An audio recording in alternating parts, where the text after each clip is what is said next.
Quick question. Have you ever used an actual old fashioned water pump?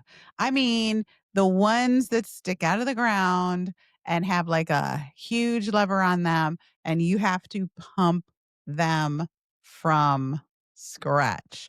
I went camping one time and I was with my kiddos, and we were in a somewhat rustic campground. And when you're camping with your kids, you're always out there for the experience. And I happened to be walking along the campground and I saw like one of these old fashioned pumps, like in the middle of nowhere. And so I grabbed my kids and I'm like, in my head, I had this little fantasy of what priming that pump and using that pump would look like. And my fantasy looked like I'm going to pump this thing once, and like tons of cool, refreshing water is going to come out of this pump. So I gather the kids around. I'm like, come on, you guys, this will be really fun. And we go over uh, to have our pumping experience. Well, I am here to tell you an old fashioned pump is no, no joke. So here we are in the middle of nowhere. You got a little dirt all over yourself. You've got your little water containers ready to get water. And you start pumping this thing, and you pretty much within inside of 30 seconds realize, oh, this is a little harder than I thought. But that's okay because my kids are watching. So we're going to teach them a little lesson here about some work. Now, some work, by the way, meant we're going to pump this maybe one or two times. Now, if you've ever done it before, and if you have, you already know where this story is going. So we all grab a hold of this pump and we are pushing this thing down. Now, first of all, there is no just mild pushing it out. You actually have to like kind of force the thing down and kind of force the thing back up and force the thing down and force it back up. And as you're sitting there in the middle of this campground, it's hot. I'm getting sweaty because I've pumped it like four times and there's no water coming out. As a matter of fact, at one point, I stopped pumping because I'm like, this thing is broken. And so I go and look into the pump to see that it's all clear. And I'm like, it doesn't look broken. And I'm like, I'm going to try it again. And so as we're pumping, as I'm getting sweaty now, my kids, you know how little kids are, they're like, they're done, they're bored. But now I'm like super intrigued and interested. And as I'm pumping, and as I'm pumping, and as I'm pumping and sweating, it occurs to me like how this thing actually works. Like my vision was that when I pushed this lever down, I was literally just opening the floodgates and water was just going to flow out.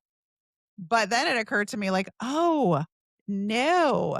This all hinges on me and my effort and the amount of willingness I have to keep pumping this thing until I build up enough pressure that the water comes out."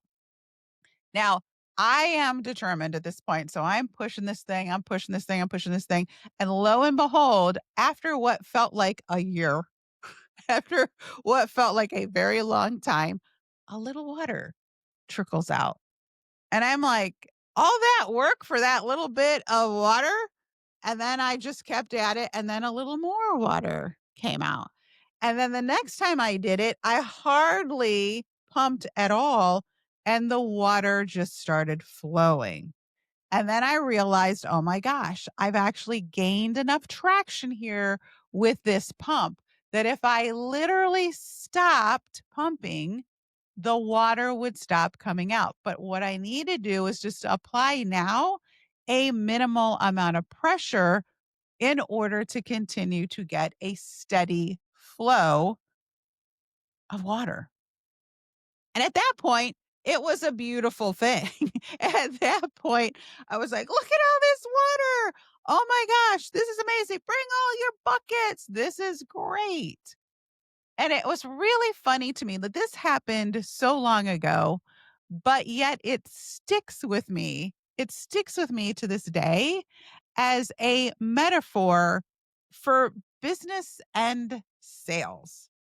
Now, if you're new to the podcast, welcome. My name is Genevieve Scory. I'm your podcast host. I'm a former C suite executive of a major $350 million brand. I was in charge of the strategy for sales and selling and training. And I now spend my time helping people figure out how to make their businesses grow, in particular, how to sell with confidence and how to sell without being sleazy.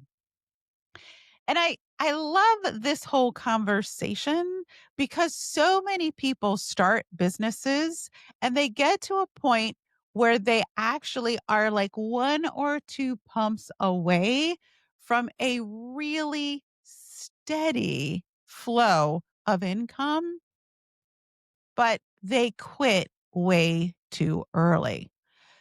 It reminds me, honestly and truly, of a time when I started business. And I'm a little bit of a serial entrepreneur. I know that I spent the last decade or so working for corporate America, but prior to that, I actually had two of my own businesses. And if I'm being honest with you, I didn't fully prime the pump at first. If I'm being honest with you, I didn't really even understand the mechanism of how it worked, and it wasn't until something happened in each of those businesses that I realized I wasn't actually running a business. I just had a really fun and somewhat expensive hobby. I think there comes a time in every entrepreneur's life where they have to ask themselves the question, am I like participating in a hobby or am I actually running a business? So I want to talk through that today. And I'll tell you why. Because I feel like here we are in October. We are coming into the last few months of the year. So many of us have set goals that we're not even really close to achieving, and this last part of the year sets up your next part of next year. And if something doesn't fundamentally change, you will indeed be back here at the same spot with the same frustrations, asking yourself, how come I keep showing up and yet I don't see results? So let's break down the difference between a hobby and a business. This is, by the way, one of my favorite conversations because so many people are playing business, if you will, and they are actually not acting like a CEO. Now, hobbies are a lot of fun. Hobbies are great, but hobbies cost money. Businesses, on the other hand, intentionally generate money. You work a bit of a plan and you show up whether you feel like it or not. And the result of that showing up in a structured and aligned way creates income. You see, hobbies don't have any sort of commitment. You don't have to go to scrapbooking. You don't have to go to do your crochet. You don't have to go play pickleball. So you have the luxury of deciding to go or not to go. A business, however, is a lot like priming that pump. If you don't stay consistent with pushing that lever every single day, or at least with some measure of consistency, you're going to lose all of the traction that you created. So, hobbies happen when you have time, and businesses grow because you make time. Because you make time. I remember when I started in business, I was quote unquote playing business. I had my little branded things and I had all my Pinterest quotes and I was looking at all the things that I enjoyed doing, but I didn't actually have consistency in any part of my business. I didn't have consistency in my schedule. I didn't have consistency in my systems. I didn't honestly even have consistency in my mindset. So you're either dabbling or you're leading. And that's the part that I think for me, I had to wake up from. And the minute, honestly and truly, that I stopped dabbling, everything changed. Everything changed. If you want CEO results, y'all, you have to start being the CEO of your own business. It was really clear to me, honestly, when I first started a business and I went to a small local business conference, a small local business conference. And I will tell you, I had experienced some success. Like I had experienced success probably more than most people, but although I had committed to working the business, I had fantasized about the outcome. So, in other words, what I said yes to was the rewards of having the business. I said yes to, I want the laptop lifestyle. Can anyone relate? I said yes to having a life on my own schedule. I said yes to, right? All of the fun parts of having a business. And I think honestly, social media right now makes it even worse, where you're like, yes, yes, I want all of that. I said yes to all of that. And I had a decent level of success. But because of my own self limiting beliefs, because of my own inability to really understand the work or even the downside of the business, I actually was playing small, which created a lot of frustration. I often tell people the best business formula I can think of is actually a measurement of the rewards and then saying to yourself, well, if this is the reward I want, what does the work look like to get that level of reward? So, in other words, if you want like everybody likes to go, oh, you can have a 6 or 7 figure income. And I'm like, you can. I know plenty of people who do, but I don't think any single one of them would tell you it was super easy. But yet, if you're following people on social media, a lot of times you think like it's all upside and there's no downside. That is what creates frustration. Because what happens is you have your sights on rewards, but you don't have the right amount of work or consistency to make that happen. So, for example, in my first business, my husband had a full time job. And while he had a full time job, it wasn't as critical for me to actually make the kind of income that I really wanted to make. So it created a lot of room for me to kind of be super casual, to be super casual. And it wasn't until it solely depended on me that I had to figure it out. I remember going to this conference and it was at a swanky country club and it was a female conference mostly. And I went because one, I thought, ooh, lunch at a country club, this will be really fun. and and my expectations were actually pretty low. They're pretty low because in my head, this was a business that women did on the side. It was a side gig. If people use those terms side gigs, I have to tell you, I think we do ourselves a disservice sometimes and we're like, oh, it's just a side gig. And it's like, well, it's a business, honestly and truly. You work it part time, but you work it consistently if you want to get consistent results. So I go to this event. It's at a country club. Y'all, I was living in fantasy land. I literally didn't know what I thought I was going to expect, but in my head I thought, well, I'm going to see a bunch of moms, which means there's going to be a bunch of kids, which means that like people are going to be there with strollers and babies and like kids clinging to their legs. And so I actually, I'm embarrassed to say, I dressed like I was going shopping. Like I had my athletic clothes on and I show up. Now imagine being invited to like a country club and you're like, in, athletic wear. And I showed up and immediately I was like, "Ruh-roh, these these women are not playing." I mean, they were dressed to the nines. They had their notebooks, they had their nice pens. They were there to learn. They were there to learn how to lead their business into the future, and they meant business. It was then. It was then that I really figured out through a lot of contrast and comparing that was like, ugh, like every time someone spoke, I was like, I don't do that. I don't, you do that? You, you do that? And it's like, yeah, you do that if you want those sorts of results.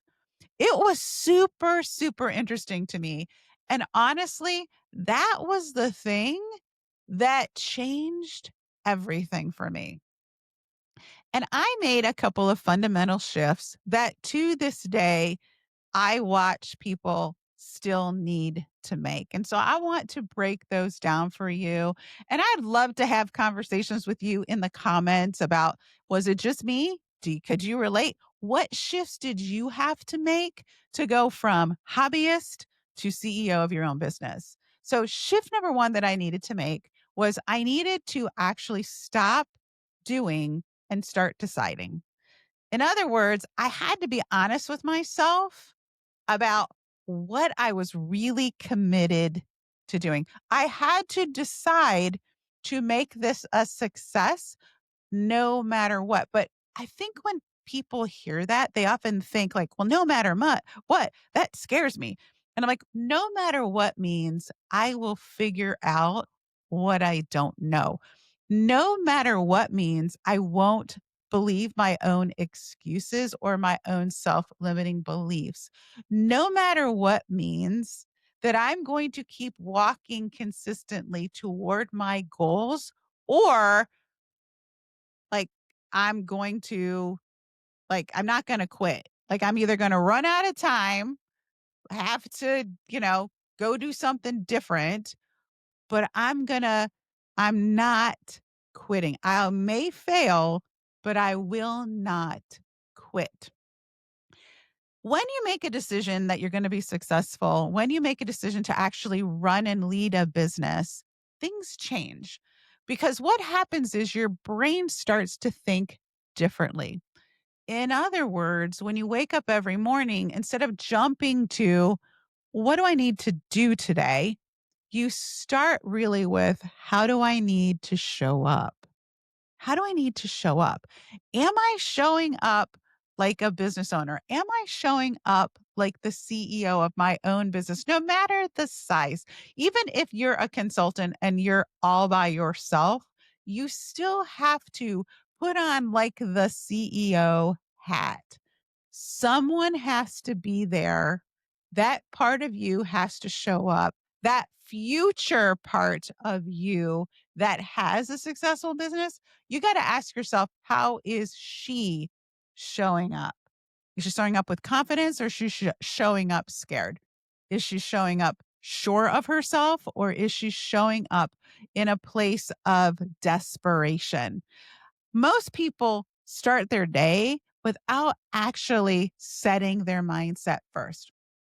So, three questions that I started to ask myself, that I still ask myself, that fundamentally will change your business is, who do I need to be today? Who do I need to be today? I will even stop, and this is hard for an overachiever, y'all. I will usually stop even before a meeting or a call and ask myself, who do I need to be in this moment? In other words, if I'm on a sales call, who do I need to be? Like, what do I have to show up as? I'm not an order taker in that moment. I'm actually entering into my servant leadership self. I don't care. Like, I'm not emotionally tied to your yes. I am simply tied to connecting with you and showing you how interacting and engaging with me in my business is going to fundamentally better your life. You see, that's a very different being, if you will, than someone who's just like, well, I'm going to hit my next title, or I'm going to hit my next rank, or I'm going to make my next digit. And so you don't matter to me. What I really need is a closed sale. You see, those two things are fundamentally very, very different. When you know who you need to be, then what you need to do falls into place and it's much more authentic and it's much more fun. And then the last thing I have to ask myself every day is what's the very next most impactful thing I need to do? Because I have to tell you that being intentional trumps being busy. Y'all, I'm a social girl. I am. And I can spend all day talking to my business bestie. You know who you are, Stephanie.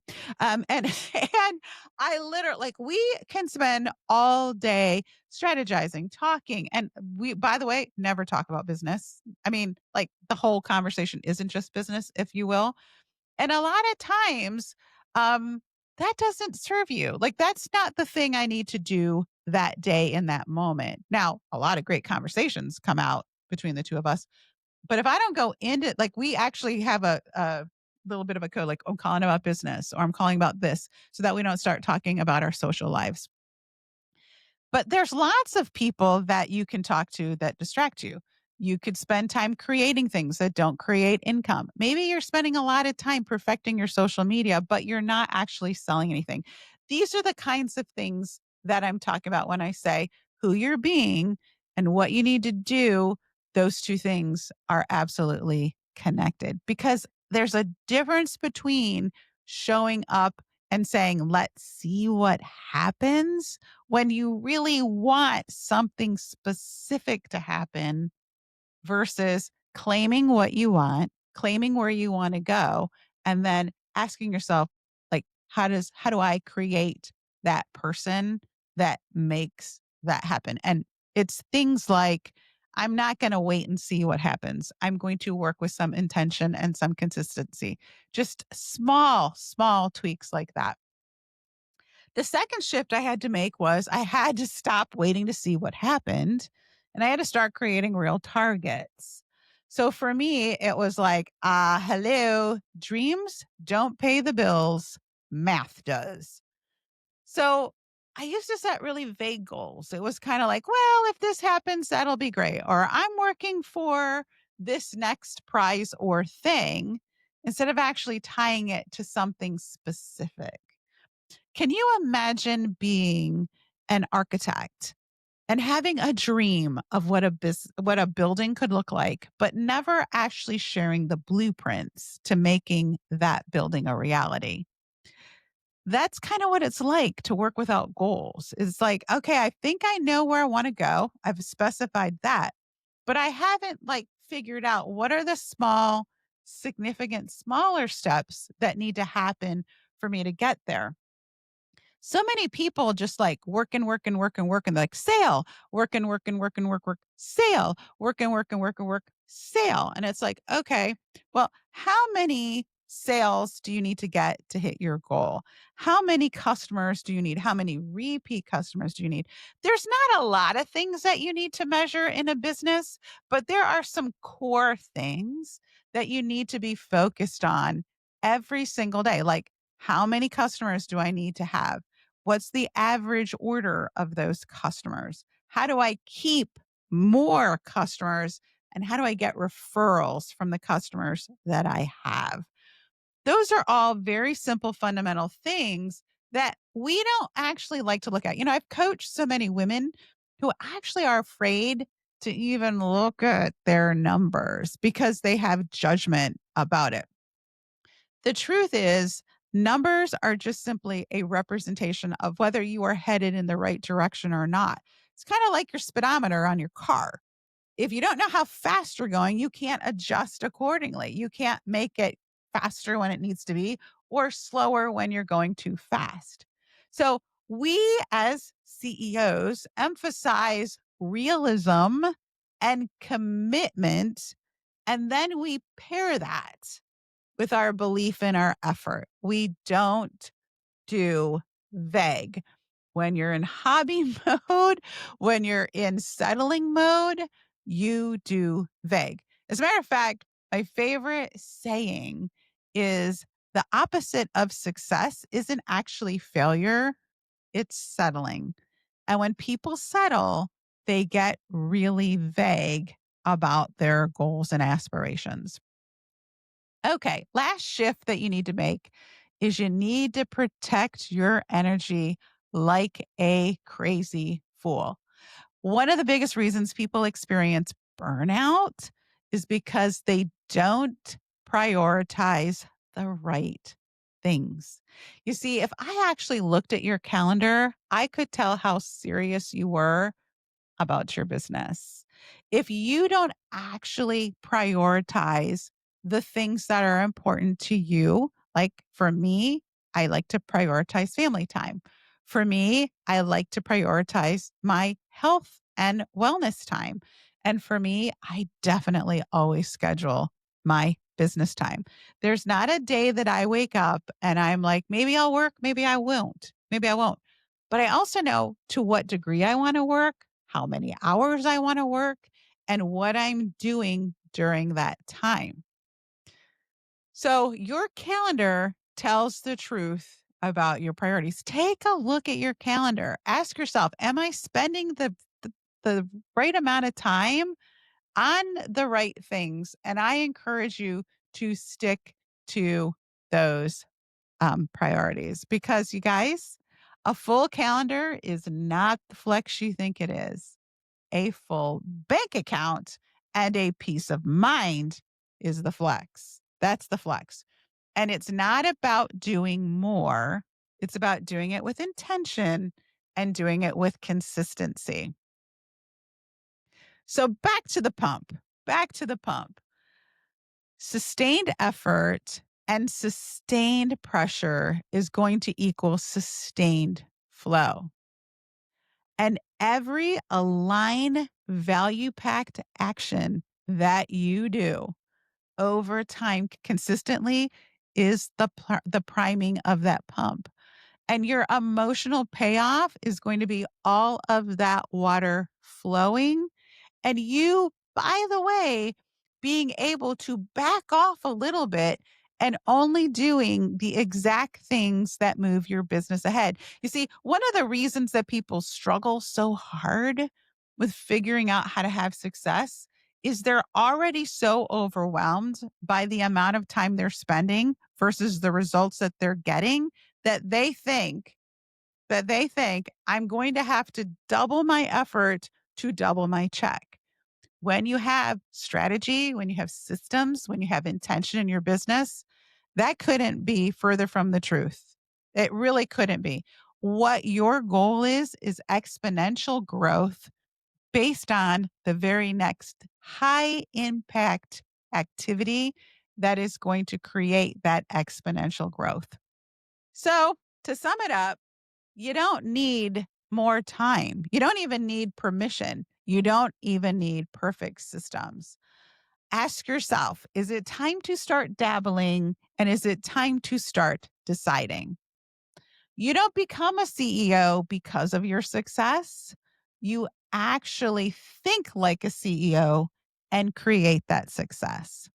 Listen, if this hit home for you and you're ready to take a next step, I want to introduce you to the Sales Confidence Lab, which we are starting in November.